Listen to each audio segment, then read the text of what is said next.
Dear students, இப்போ நம்ம பார்க்க போறது exercise 6a. இதுல வந்து 9th பார்க்க போறோம்.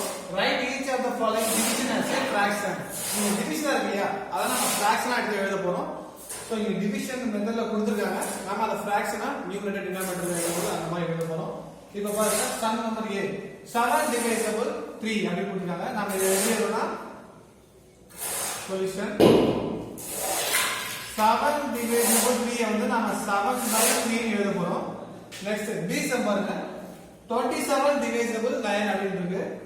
சோ இத நாம எப்படி எழுத போறோம்னா fraction மெத்தட்ல 27 division 9 கொடுத்திருக்காங்க.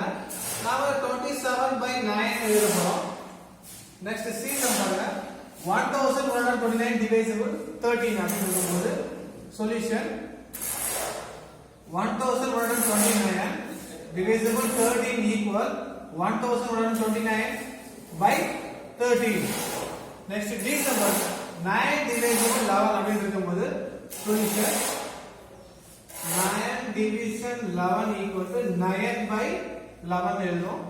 Next e sum பாருங்க 243 division 18 கொடுத்திருக்காங்க. இத fraction மெத்தட்ல நாம எழுத போறோம். solution 243 division 18 equal 243/18 தான் இதுக்கான ஆன்சர். சோ இங்க டிவிசிபிள் தான் கொடுத்திருக்காங்க. நாம அத வந்து என்ன பண்றோம் fraction மெத்தட்ல எழுதுறோம். சோ இதுதான் வந்து இதுக்கான ஆன்சர்.